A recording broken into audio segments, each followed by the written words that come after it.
Magandang araw po, Kagawad. Kayo po si Kagawad. Joanne Otuhan po. Opo. Kagawad po kayo ng anong barangay? Tamayong po. Tamayong. Ma'am, ano po ba talaga ng kwento at nangyari doon po sa barangay Tamayong noong po madaling araw na nasabing paglusob ng mga kapulisan? Magandang hapon sa inyong lahat. So ganito yung pangyayari. 2 a.m. in the morning, nag-ano na talaga ako kasi yung attorney natin doon, hinold ng yung checkpoint. Pagkatapos, so pagkuha namin doon sa attorney, pag-akyat namin doon sa taas, pabalik doon sa Tamayong, hinold na naman kami ng mga pulis talaga. Kasi yung si attorney, ayaw nilang papasukin. So ako na lang talaga ang humarap sa kanila. Pagkatapos, ang sabi ng mga wait muna ma'am kasi may instruction. So ang sabi ko sa kanila, konsihal ako dito, bakit niyo ako haharangin? So pagkatapos nun, okay ma'am, release na kayo. 5:30, nandun na kami sa isang compound, yung malaking compound ni Pastor. So ang nangyari, naghintay kami doon kasi yun ang sabi nila na doon naman sila lulusob. Hanggang 5:30, walang dumating. Pagdating na pagkatapos mga 5:30, nagsabi yung kasama ko na, Steve, ipaluap mo yung isang compound natin. Doon nga sa Ungguyan. So pagkatapos kung tumawag sa kanila, wala talaga, walang sumagot. Kasi yung cellphone pala nila, kinuha lahat. Okay. Kagawad, linawin po natin. Natanong niyo po ba sa mga kapulisan kung ano po ang kanilang operation doon at ba't ayaw kayong papasukin at yung abogado po? Walang coordination sa barangay, wala lahat. Dire-diretso silang pumasok doon sa barangay Tamayong. Kagaya nung ginawa nila nung June 10. Walang coordination na nangyayari. May pinakita po ba mga dokumento, Kagawad? Walang warrant of arrest, walang search warrant po.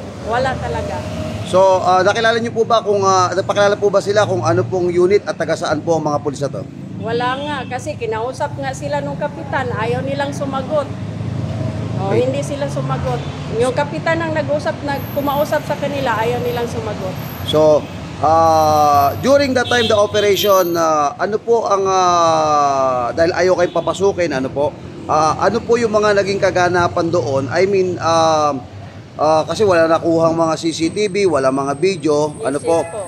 Nasaan po tayo ngayon? Bakit nandito po tayo sa tapat ng Southern Philippine Medical Center, Kagawad? So ito na yung resulta sa hindi nila pagdaan sa barangay, yung wala silang paumanhin na papasok sila tapos bigla na lang lulusob.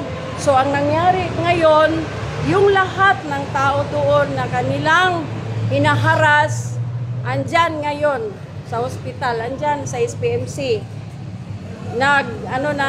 Yung tawag doon, counseling. Kasi nga, na-trauma yung 3 years old, 5 years old, 7 years old, 10 years old.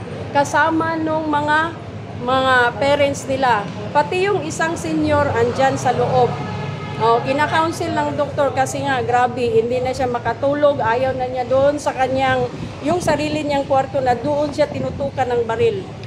Agawad, ibig niyo po bang sabihin ay yung mga bata na nakasaksi doon sa ginawa po ng mga militar ng ating kapulisan ay nagkaroon ng anxiety, trauma at under counseling po sila dito at sinamahan niyo po sila? Yes po, nandito po kami ngayon. Sila yung nakasaksi kung ano po yung ginawa po nila? Sa mga magulang nila na Apo. pinadapa, tinutukan ng baril, tapos yung mga kwarto nila, ginaganyan, yung anong tawag doon, yung niransak, yun ang ginagawa nila. So yun ang pangyayari ngayon. Mula kami doon sa presento kahapon, nag-blatter. Ngayon dito naman sa SPMC for counseling.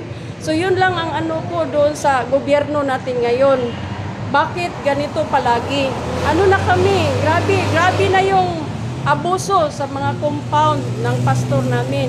So, ganito na lang ba talagang gagawin namin? Pagkatapos nilang lulusob, pupunta kami doon sa police station para mag-blatter. Tapos dito na naman para sa trauma ng mga na biktima nila, lalo na yung mga bata at senior.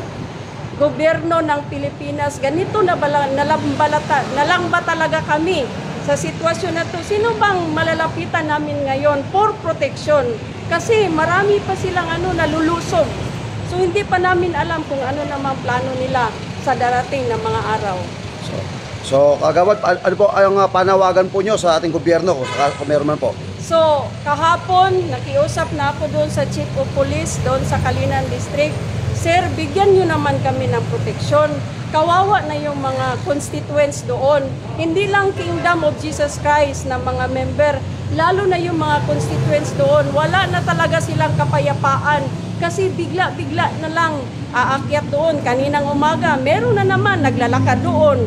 O walang pasabi-sabi. Dumaan nga doon sa barangay hall, walang pasabi-sabi. Basta lang naglakad sila doon.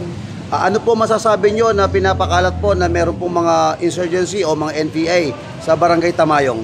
Hindi po totoo yan. Hindi po talaga totoo yan. Yung Tamayong, very peaceful na lugar. Walang kaguluhan. Kahit iba-iba kami dyan, Muslim, yung tribo, tapos Christian, peaceful ang lugar na yan. Nagkagulo lang mula nung ginawa ng mga walang hiyang mga pulis na yan. Maraming salamat po. Thank you. Salamat.